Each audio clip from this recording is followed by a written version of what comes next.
ये बात तब की है जब मैं 9 साल का था और नाना जी की बरसी पर अपनी मम्मी के साथ उनके गांव गया था। गांव पहुंचते ही मम्मी और नानी एक दूसरे से बातें करने लग गई और मैं मौका देख के घर के बाहर चला गया। उस गांव के बारे में मैंने अपनी मम्मी से बहुत सारी बातें सुनी थी, इसलिए मुझे वो गांव देखने का बहुत मन था। पर सब कुछ बहुत अजीब सा था। दूर दूर तक एक आदमी दिखाई नहीं दे रहा था। ऐसा लग रहा था जैसे इस गांव में बस हमारा ही परिवार हो। कुंदन। हाँ? अरे अन्नू मासी, आप कहाँ थी? काम पे गई थी, अभी लौटी हूँ। तुम बाहर क्या कर रहे हो? अंदर चलो। हाँ, मैं वो गांव देख रहा था। सुबह देख लेना, अभी अंदर चलो। प्लीज मासी, मुझे ये पूरा गांव देखना है। इस गांव में देखने लायक कुछ भी नहीं है।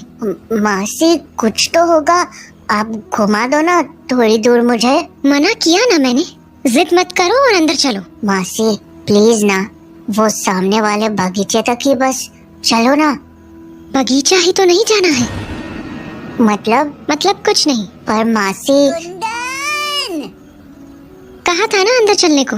चलो, अब तो डांट भी पड़ेगी।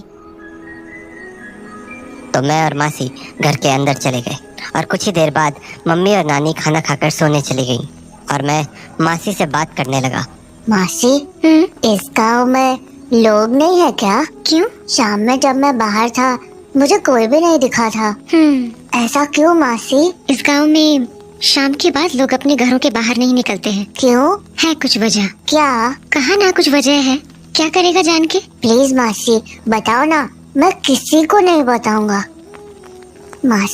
मासी बताओ ना, क्या वजह है?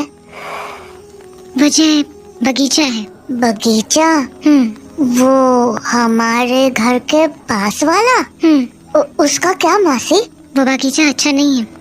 मतलब कि उस बगीचे में कुछ है। क्या है? कुछ अजीब, कुछ ऐसी ताकत जो बुरी है। बुरी क्यों? क्योंकि आज तक उस बगीचे में जो भी गया वो कभी लौट के नहीं आया। क्यों?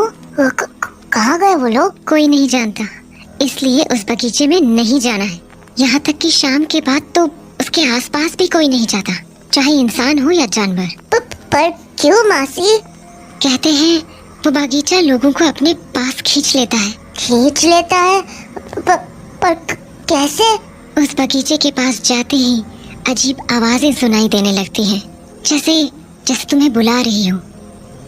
वहाँ पर हमेशा कोहरा रहता है, चाहे मौसम कैसा भी हो।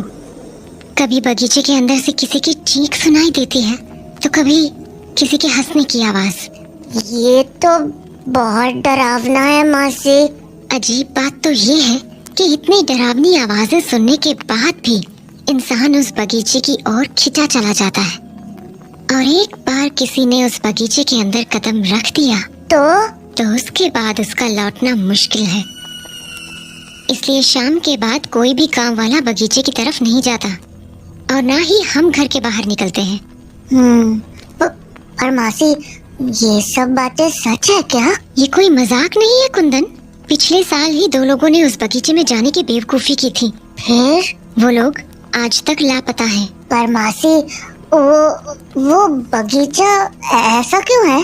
मुझे ठीक से तो नहीं पता, पर बड़े बुजुर्ग कहते हैं कि कुछ साल पहले उस बगीचे में गांव के बहुत सारे लोगों ने एक साथ आत्महत्या कर ली थी। एक ही साथ? एक ही रात में लगभग पूरा गांव खत्म हो गया था। और उन्होंने ऐसा क्यों किया मासी? कुछ साल पहले गांव में एक जमींदार हुआ करता था। उसने धोखे से सभी गांव वालों की जमीन पर कब्जा कर लिया था। गांव वालों ने उसके खिलाफ बहुत आवाज उठाई, कोर्ट कचहरी के चक्कर भी काटे, पर फिर भी कुछ नहीं हुआ। फिर क्या, गांव वालों के पास और कोई चारा नहीं बचा तो अंत में उन सब ने मिलकर उसी बगीचे में जाकर आत्महत्या कर ली। मासी, उस जमींदार का क्या हुआ? हाँ? रात हो गई है, हमें सो जाना चाहिए। पर मासी, उस जमींदार का क्या हुआ? पता नहीं। पर मासी। कहा ना पता नहीं, अब इस बारे में और बातें नहीं। रात बहुत हो चुकी है, जाओ जाकर सो जाओ। मासी, आप उस बगीचे में गए हो? पागल हो गई हो क्या? मैंने कहा ना उस बगीचे के आसपास कोई नहीं जाता। तुम अपना दिमाग कम लगाया करो, समझ गए? जाओ जाकर सो जाओ, रात बहुत हो गई है। मासी से बात करने के बाद मेरे दिमाग में उस बगीचे को लेकर और भी सवाल उठ रहे थे। मेरा मन अब भी उन बातों को मानने को तैयार नहीं था। इसीलिए उस रात जब सब लोग सो गए तो मैं अकेला ही उस बगीचे की तरफ निकल गया। वहां पहुंचने पर मुझे कुछ घर दिखे जो बिल्कुल बगीचे के सामने थे। उन घरों को देखकर ऐसा लग रहा था मानो वो कई दिनों से बंद पड़े हों। दरवाजों पर मकड़े के जाले लग चुके थे और लगभग पूरे घर की दीवार पर जंगली घास उग चुकी थी। पर फिर भी उन घरों के बाहर एक लालटेन लटकी हुई थी। मुझे ये देखकर थोड़ा अजीब लगा। मैंने सोचा भला इन घरों में लालटेन किसने जलाई होगी, यहाँ तो कोई रहता भी नहीं है। मैं उन घरों को देख ही रहा था कि तभी बगीचे का दरवाज़ा दीवार से टकरा गया और रात के सन्नाटे में वो आवाज़ पूरे गांव में गूंज गई। आवाज़ के शांत होने पर मेरा ध्यान बगीचे की ओर जाने वाले रास्ते पर गया। पूरे रास्ते में सूखे पत्ते बिखरे पड़े थे और घास इतनी बढ़ गई थी कि ज़मीन देख पाना मुश्किल था। और उस बगीचे के अंदर के पेड़ अंधेरे और कोहरे के बीच छुप से गए थे। मुझे ये बात भी अजीब लगी थी क्योंकि बगीचे के बाहर कोहरा बिल्कुल भी नहीं था। फिर मैंने सोचा हो सकता है पेड़ ज़्यादा होने के कारण बगीचे के अंदर कोहरा हो। मैं ये सब सोच ही रहा था कि मुझे बगीचे में से किसी के भागने की आवाज़ आई। पर जब मैंने बगीचे की ओर ध्यान से देखा तो मुझे वहाँ कोहरे के अलावा कुछ नहीं दिखा। मैंने उस बात को अपना वहम समझकर टाल दिया और बगीचे को करीब से देखने की सोचने लगा। पर तभी मुझे ऐसा लगा जैसे मेरे आसपास कोई खुसफुसा के बात कर रहा हो। मुझे बिल्कुल समझ नहीं आ रहा था कि वो आवाज़ें कहाँ से आ रही थी। धीरे धीरे वो आवाज़ें और भी तेज़ होने लगी। अब मुझे हल्का डर लगने लगा था।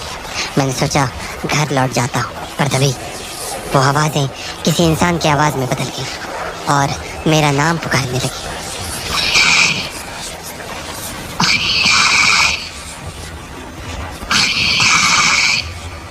मेरी हालत खराब हो रही थी। मैं वहाँ से भागना चाहता था पर मेरे पैर मानो जम से गए थे और धीरे धीरे करके वो आवाज़ें और भी तेज़ हो रही थी।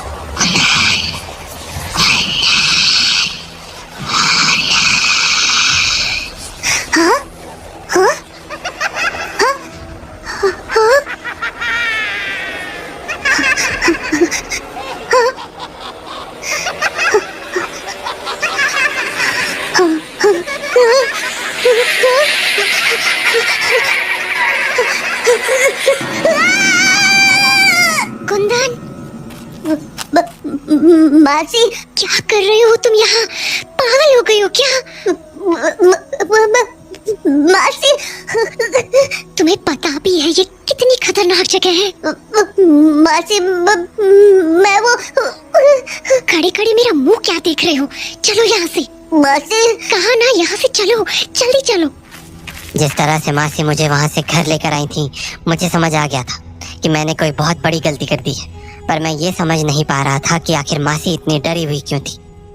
अगले दिन मासी और मम्मी को किसी काम से मार्केट जाना था तो वो मुझे नानी के पास छोड़ गए। मम्मी मासी को गए काफ़ी टाइम हो चुका था तो मैं खाना खाने के लिए किचन में जाकर नानी के पास बैठ गया। पर मैं अभी भी मासी की बताई बातों के बारे में सोच रहा था तो मुझे लगा क्यों ना नानी से ही सच पूछ लूं। नानी, क्या बगीचे में जाना मना क्यों है? मतलब? हाँ, बगीचे में कोई भी नहीं जाता ना। किसने कहा? वो मासी कह रही थी। ये सब फालतू चीजें हैं, समझा? इन बातों पर ध्यान मत दे। नहीं नानी, मासी कह रही थी वहाँ पर लोगों ने आत्महत्या कर ली थी किसी जमींदार के कारण। अरे क्या जमींदार के कारण? वो लोग कुछ काम वाम करते थे नहीं, खाने वाने को होता नहीं था तो मर गए भूखमरी से। इसमें जमींदार की क्या गलती? ओह, और जमींदार? क्या जमींदार? जमींदार का क्या हुआ? क्या मतलब क्या हुआ? कुछ नहीं हुआ, क्या होगा? मतलब वो कहाँ है अभी? कहाँ रहेगा? यही है, इसी गांव में। पर तू छोड़, तू नहीं समझेगा। क्या नहीं समझूंगा? बताओ ना नानी, कहाँ है वो जमींदार? अरे क्या करेगा जानकर, तुझे थोड़ी दिखेगा वो। हाँ? क्यों? क्यों नहीं देखेगा? बस ऐसे ही। अब बातें मत कर और खाना खा। नानी, पर वो है कहाँ? बताओ ना।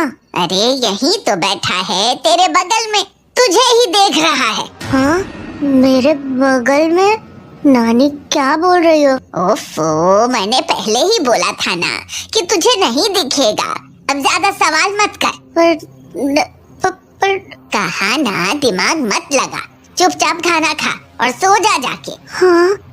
मुझे नानी की बातें अजीब लगने लगी थी, तो मैंने जल्दी से खाना खाया और खटिया पर जाकर लेट गया।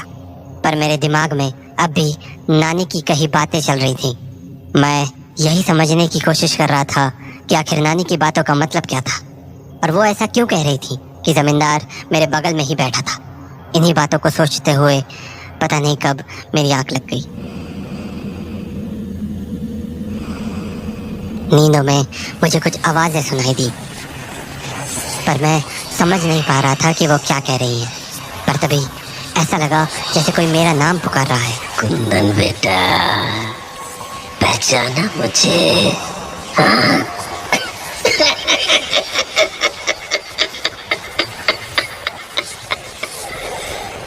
मैं उन आवाजों को ध्यान से सुन ही रहा था कि तभी मेरी आंखों के सामने मेरे नाना का चेहरा आ गया।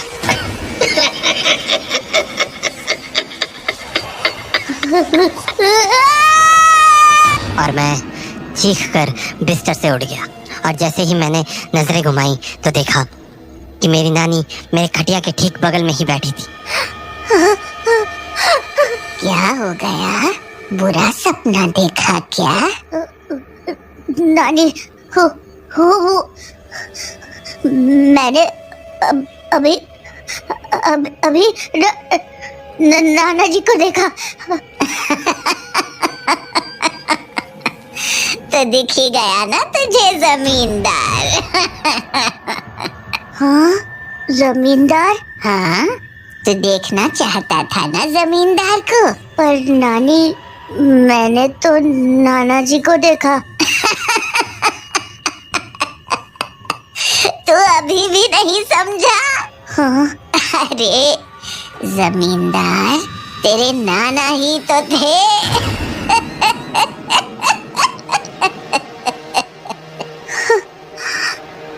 मुझे ये तो नहीं पता कि जमींदार वाली कहानी की असलियत क्या थी, पर उस रात के बाद मैं इतना तो जरूर समझ गया था कि वो गांव सचमुच भूतिया था, और उसका कुछ ना कुछ संबंध मेरे नाना नानी से जरूर था।